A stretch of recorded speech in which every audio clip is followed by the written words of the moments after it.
Hello and welcome to the Offcut podcast, where Olof and I talk about craft businesses, social media, and making a living from what you create. Today, we're talking about current projects, new machinery, and much more. If you're interested in the course and community we offer, follow our Instagram at Odd Formula. All the relevant links will be in the description below. Okay, thanks, and enjoy this episode. We both look so tired. Yeah. Yeah, it's cool. Did we talk about the box, or why is the box there? We talked about box joints and you Okay. making boxes. Yeah, making Mhm. some more boxes and boxes for architecture and for the architecture client. Ah, So, yeah. so, We how's that? How has that progressed any further? Have you quoted for it yet? No, I haven't had time. I'm so busy. I'm making some boxes, and I thought I'm not going to make a YouTube video of this, and I'm just going to make a little bit of short form, but just work. Yeah. And I enjoyed it so much. It was so fast, didn't have to put up the camera all the time. But then I was like, Yeah. I should make a YouTube video. So now I'm in the middle of a tutorial video, which takes Oh, even okay. more time, showing the wood Yeah. hinges. Yeah. Yeah. So yeah, it's I like because it's pushing myself more because I haven't been comfortable talking so much in front of the camera, which is kind of necessary when you make a tutorial. But now when Yes. doing Yeah. the podcast, I feel much more comfortable doing it. So um, Nice. yeah, I have this resistance, but then I just like feel like what is this resistance? It's Yeah. going to be fine. I know how to do this, and I even if my English isn't perfect, I can still make myself Oh, understand yeah, for and sure. understandable. I hope so. Yeah. Yeah. Your Uh, English is really good. Your English is really good. Thanks, man. Yeah. So yeah, I'm glad at doing that. But yeah, I'm moving workshop now, and I got a guy helping me making some cutting boards now in the workshop. So it's just a Cool. lot going on. Nice. What are you up That's to? good. Yeah. That's good that you're feeling like it's easier to talk on camera because you've literally described the exact same thing that I went through. Maybe like 2 months ago. I sort of like I'd been pushing myself to try and talk more on camera and get more comfortable with it, and then all of a sudden it like sort of clicked in my head, and it was just like, oh, I can actually do it now. Because before it's like this weird like mental blocker, um, and it feels kind of stupid because it's just like, well, it's just talking to an inanimate object. Um, Yeah. but it's just one of those things that you have to weirdly break down, and then all of a sudden you can do it. Exactly. What is it that you were worried about doing it? Because for me, I think like when, when I feel embarrassed or something, talk in front of the camera, I imagine like some people from school that I haven't seen from 10 years ago just laughing at me or something. Mm, That's like the thing in my head. I think interesting. yeah, but that I'm not like intellectually I'm not worried about that thing, but emotionally it Yeah, just stopped me. But when I could pinpoint that thing, it's not as hard anymore. yeah. Do you know what? That seems to be a very common thing, and actually, it's weird. That's not been the thing for me. Um, I've not found that at all. No. Some of my friends know what I do now, and then I have.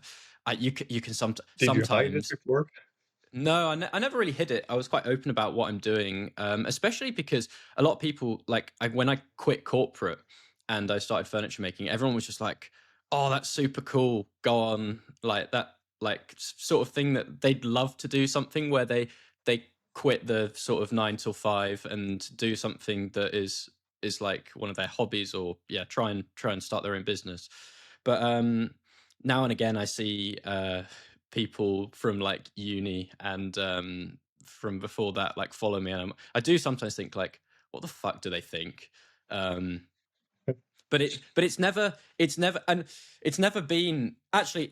I never sort of had that. It's never been sort of like I've never really necessarily cared about what my friends or people that I know might think of it. For me, talking on camera has just been um, getting over it in my own head in terms of like I find it at first I found it impossible to watch it back from the like the Mm, viewpoint of I was it didn't look or sound or hear natural.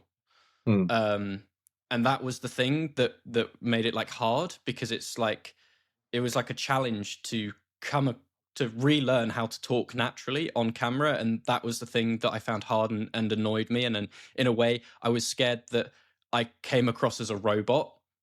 mm. That's the sort of thing that I was most worried about. Yeah, it's a balance between being not being a robot and still being understandable, because I think I can just rumble on sometimes. So I think I have to kind of it's it's easier for the listener if I have some kind of structure, I think. But Yes. yeah, you Yeah, yeah, don't yeah. want to sound like a robot. Oh, for sure, for sure. Like having structure is so useful. Especially I've been trying to get better at just talking without making a script. Because I think that is a great skill to have and Mm, um can really help with the speed of creating content. If you're good at just talking anyway. Like the last video that I uploaded, it was a very unedited, unscripted video, and it was me breaking down an edit and my timeline, and I just sat down 40 minutes, went through it, and maybe it was more like an hour, and then I managed to cut it down to about 30, and I'm just trying to like build that skill of being able to talk and it all makes sense. And yeah, what you can cut out there were plenty of bits where it didn't make sense, but once I cut it down I was just like, okay, no, this is actually half decent. nice. Yeah.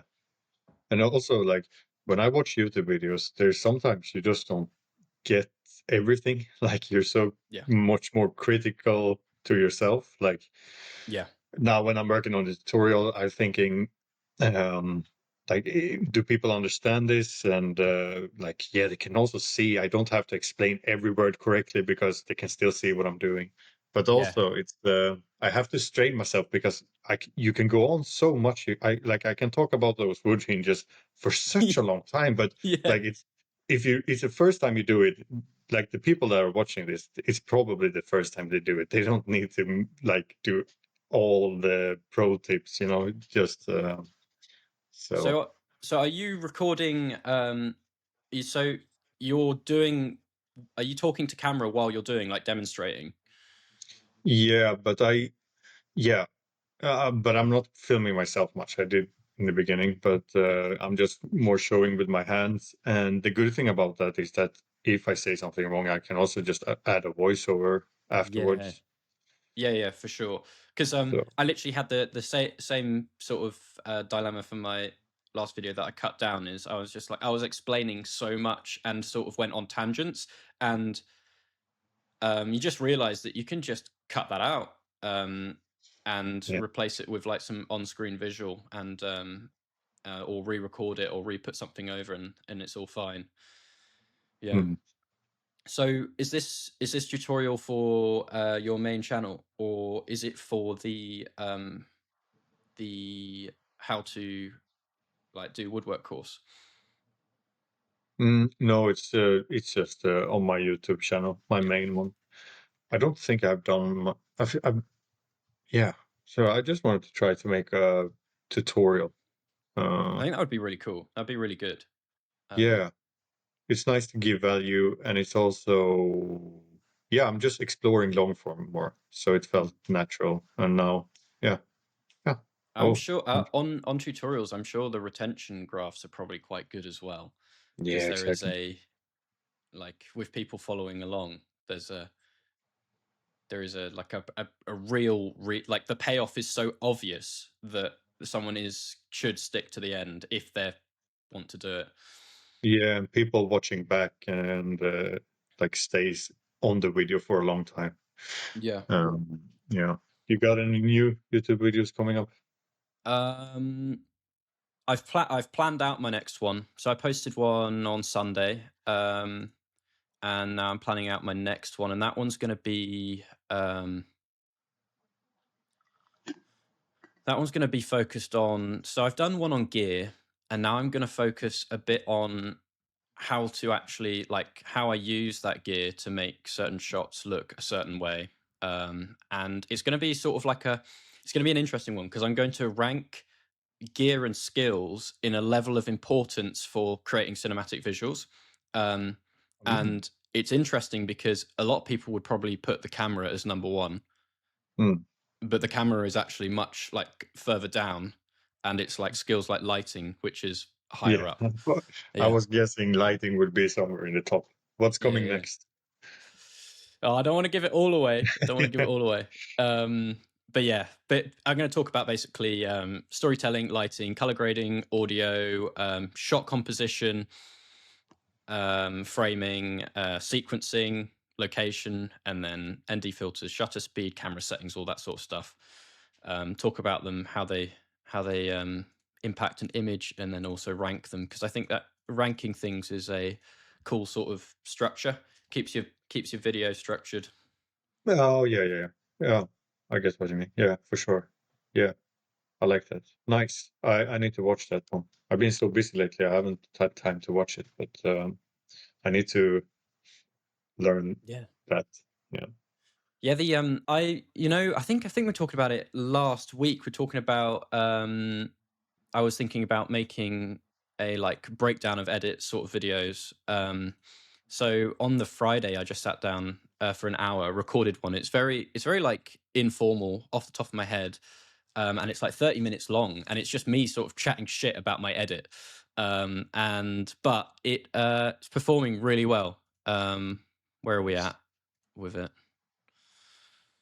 Um, Yeah, we're at 14, nearly 15,000 views, and I posted it on Sunday. Oh, Um, wow. That's awesome, man. yeah, gained over 1,000 subs from that one. Um, Cool. I don't know if it has Who do something you to do think with the. watch this? Is it other woodworkers, or do you think they're more interested in the filmmaking, or both? Or have you thought about that? I think there's a bit of an overlap, but my followers on Instagram, and I think is going to sort of transcribe to YouTube, is they're a mixture. They're a mixture of people, and a lot of them are really into like videography. So I think I have woodworkers that follow me, but I also have like a broader creative audience, Mm, and that's just down to the fact that I don't really post all only woodwork stuff. yeah, Yeah, but I do get a fair amount of woodworkers being like, "Oh, I want to film like this. How do you do it?" yeah, Sort of thing as well. So it's an interesting audience actually. yeah. Cool. But I like that just more spontaneous kind of Mm, content. I've been thinking about live sending the yeah, movement of my workshop. Just I put think up that'd be so some cool. cameras. Yeah, Yeah, it's like slow TV. We had this thing in Sweden when the elks, the mooses. I don't know the British word for elks, yeah, but yeah, yeah, yeah. We call them elks um, or moose. Yeah, yeah, when they move, so they just put up a lot of cameras in the forest, and it's slow yeah, TV, and yeah. So that's maybe cool. 100%. me. I've always had the idea of I think there should be someone out there that does like woodworking lives, Mm, and they don't even have to interact with the camera that much. They can have like sounds going on in the background, and you just have like this cool shop. You maybe have several cameras set up, and it's like 24/7 ASMR woodworking. but how do you think I would need to structure that? Because it would be uninteresting to see all the cameras because it's so big, especially the other place. So can I just like switch to the one I'm Yeah, in? yeah. Uh, You should have like a control panel, and then as you move around your workshop, switch between them, or you could have even a program that does it for you automatically, probably. Um, yeah. hmm, yeah, and I would also need some kind of microphone maybe that I can turn off Yeah. and on me. Yeah, or the thing is, what you can do, you can with streaming software, you can get really clever. You can set up different scenes, so you could have different cameras for different areas of the workshop, and they can all have their own microphone. And when you swap between the scenes, they swap between microphones. Hmm, hmm, cool. We So will see. yeah, in I think that would be so cool. I watched there's this guy that I follow or sub to on YouTube, and He's British, but he lives in France, and he's building this roulette like they're like really really old fashioned. They're like shepherd huts, but on wheels. And he just randomly went live once as he was doing this big like glue lamb glue up, and it was so interesting, and so many people tuned in to watch it. Um, yeah. Nice. Yeah. Maybe I should buy a GoPro and put on my head and just follow along. also the potential for like clips is quite funny, because if I think about the amount of times I fuck up or I mess up in the Mm, workshop, and I'm just like, oh, that probably would have been a good clip. yeah. Like that guy, that British guy that loves train, who has a Oh GoPro yeah, and you can yeah, see yeah, his yeah, face. yeah, yeah. That's brilliant. Yeah. So are you moving now? No, there's still like I should have been moving already, but there's still shit in that space. So Okay. Yeah. the landlord is busy with other stuff, and but probably in 2 weeks I should have started. So Okay. Nice. That's mm, exciting.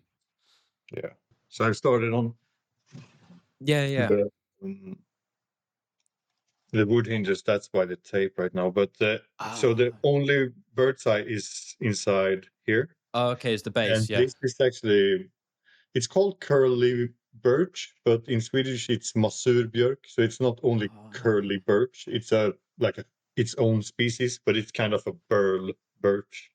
Oh, I Uh, really liked the look of it. I thought it was bird's eye when I first saw it.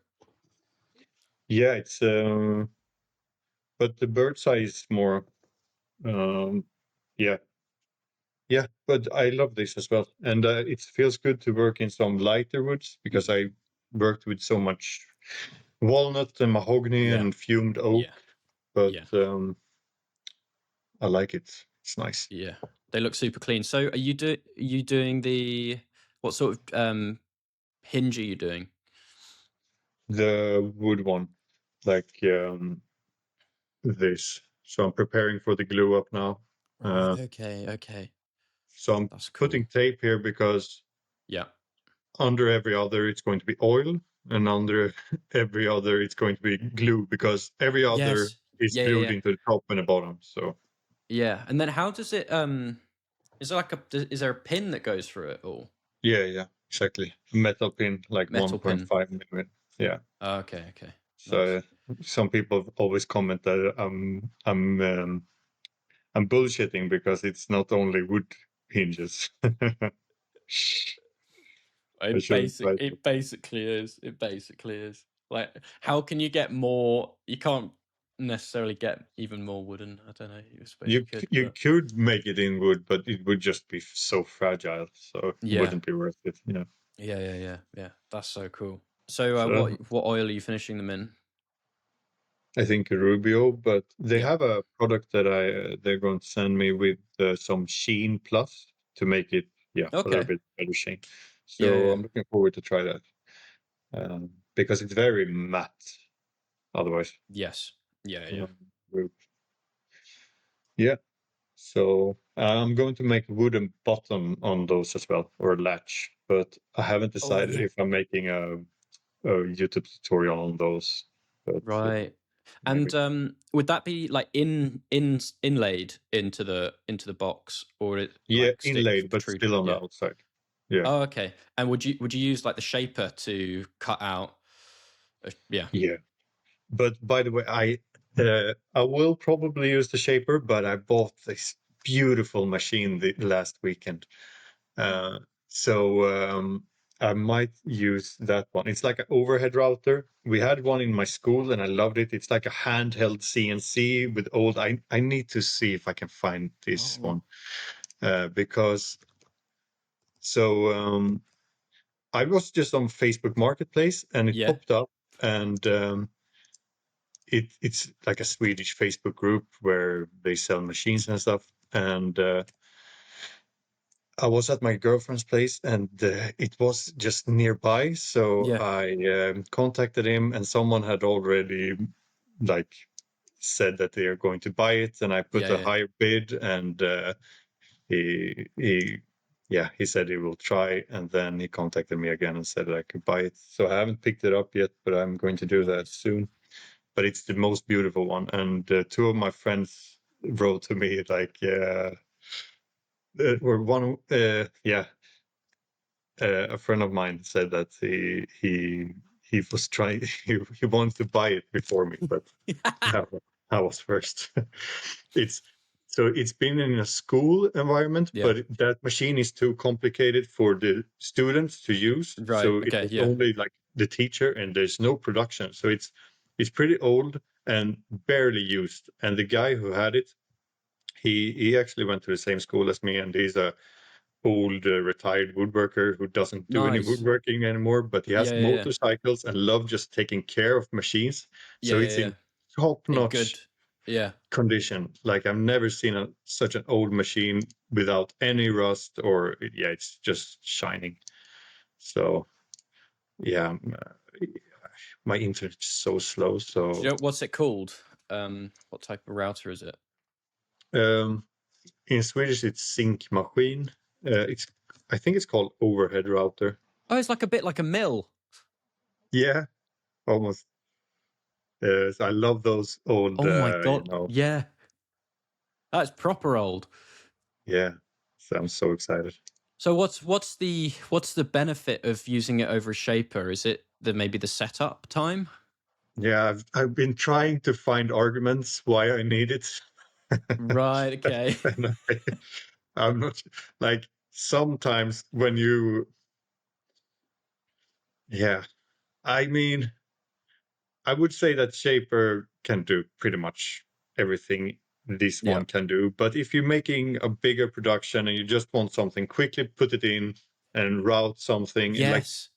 you can make so much stuff with this machine because you see this table under here. Yeah. You Yeah. can Yeah. put that up and have like a table, and you can build jigs, and you can route in all different direction with this one, Okay. and Yeah.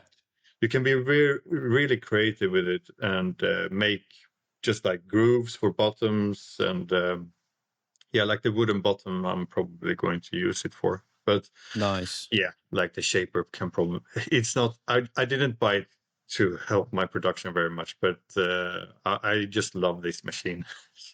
It's got foot pedals. Looks like. Yeah, so it's air pressure that Okay. and those you can yeah, so do you see my mouse? Yeah. Yeah. Yeah. Yeah. Yeah. This bar is pressured by air pressure, so you can put a Okay. piece there, put on a pedal, and the Yeah. piece just clamps. Oh, that's Uh, cool. I've seen yeah. CNC tables that do stuff like that.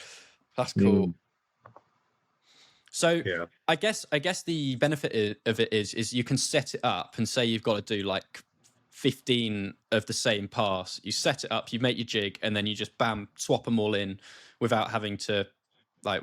I guess with a shaper it'd be a bit more fiddly. Um, that's Yeah, cool. exactly. Yeah, and you can really see what you do because the router bit is coming from above, so you can be Yes. very fine and just like see everything before you start the machine and start routing. So Yeah, because it. Yes, I guess also you setting depth. I suppose actually on the shaper setting depth is probably quite easy, but setting it's like a drill press in terms of setting depth, right? mm, yeah, yeah, exactly. Yeah, it's I just love it because it's really like a analog CNC. Mm. Mm. So it's yeah, That's so cool. definitely going to make a video about this one. Yeah, yeah, yeah. You should. You should. I bet lots of people want to watch that. Yeah. I do. Old. I often see videos of people on YouTube, especially, and when they buy new machines, you lots of people like to go for like the older ones because they're just like they're built to last. Mm, They're like super strong, and especially like stuff with because it's usually made out of like proper cast iron, solid, built to last machinery. exactly. I bought like an old combination jointer planer when I Yeah. just got my workshop, but it was so much rust on it, so I had to spend like 3 days, full days of just removing rust, and it's Wow. like, I mean, it's yeah, the boring thing about the old ones is usually the rust, I would Yeah. say. But when you got it up running, they will last forever. Yeah, yeah, yeah, Uh, yeah, yeah. yeah. That's so cool. All Yeah, right. I got my 3D printer Oh, all set how's up it? now. I've printed two things so far. I printed a Is the boat little test boat. Yeah. That's nice? like the classic test 3D print. And then I've printed this little box for my SD Oh, cards. nice. How long Um does it take to make that box? this box 40 minutes. All right. It Nice. was. So yeah, so it moves rapidly, which is kind Okay. of crazy when you think about when I thought about 3D printing. I initially thought it as like like icing a cake, quite slow, Yeah. but yeah, it's rapid and it's so cool. It has like it has this whole setup thing. So it has a self-leveling bed. It has it cleans itself, but it also has like it has anti-vibration stuff, and it also has noise cancellate noise cancelling motors. So it had this whole like Really? weird setup where it ramped up through the speeds of all its motors, and then I don't know what it does, but it then like finds a setting where it's like the quietest on. Really cool. Um, Sounds super advanced. yeah, Can I look at the box again? It looked like the finish was good as well. Because sometimes you see like the layer lines. Yeah, yeah, if but I this looks polished almost. Huh? It's there are layer lines on it, but there are things that you can do to make 3D prints like almost smooth. There's Hmm. two like techniques. There's this thing I don't know what it's called, but you can make it. Like how when you roll on paint onto a wall, it's got like that little bobbled texture. Um, you can print like Hmm. that, so it has like that sort of textured pattern around the edge, so you can get it almost. It looks intentional, so it has a nice finish. But you can also get a certain type of filament where you can fume it with acetone, and that smooths it and makes it a bit more shiny. Oh, And then cool. also you could just sand it down. Um, a lot of people end up sanding their pieces if they're like going to spray paint them or something. Hmm. But really cool. I'm Cool. excited So is to that make more stuff with it. yeah, yeah. Do you got any other new ideas to make with it? Um, Not yet. Well, the first first thing I sort of thought of was I'm going to make a little cookie cutter shaped Cookie in cutter. cookie cutter because Is that like a so with a wheel or just like a cookie like stamp ah because my partner, she was watching a TikTok and she saw someone make cookies in the shape of like an autumn leaf, and then she was just like, "Oh, it'd be cool if we could do it in the shape of a sausage dog." So that's what I've been yeah. designing so far.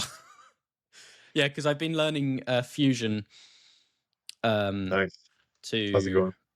Yeah, it's okay. It's actually quite, in a way, it's quite similar to SketchUp. It's just a bit If you more know rigid. one 3D program, you learn all the others fast. Yeah, yeah. Because I think there's two types of modeling. Because Shaper 3D has a slightly different type of modeling to like SketchUp. I can't remember the what it's called, but Fusion feels quite similar because you basically make a 2D sketch and then you extrude. Um, but it feels nicer because in SketchUp it's not. You can sort of just start drawing and you in a way forget about like making things into you can make things into components, but you forget about doing that. So once I've got a finished model, I'm just like, oh fuck, it would be nice if I had them all separated into components so I can manipulate Mm, them individually. um, Instead of I end up finishing with one big blob. Um, mm, but yeah, so it's nice that it's all like split up into. You've got your sketch, then you've got your extrudent, and it like forces you to split everything up into individual components, which you then assemble, which is quite cool. cool. Yeah, So are you going to make some videos for them or yeah, have it? yeah. I'm doing like a mini series of just like useful thing. My idea was to make a mini series on solving the world's smallest problems with a 3D printer because I think it's quite an interesting idea because often when you think of like there's like those annoying problems that they're nothing, but they're in a way Mm, quite satisfying to solve. mm. So yeah, One thing I was thinking about right now is that I was thinking about making like a stand for the water stones when you sharpen, but then Oh, that's not ideal with wood. So that's something you could 3D print, like a setup yes. to have over the sink. But it's pretty Oh, big, would yeah, yeah, need. yeah. But maybe just for one stone. I don't know. Well, you could print. I suppose you could print it in separate parts, and Do it then together. join it all together. Yeah, and maybe add some like rails for like some metal supports or something. Mm. That would be cool. All right. Mm. Should we wrap it up? Yeah, yeah, that's Thanks good. for watching. Yeah, thank you. Bye.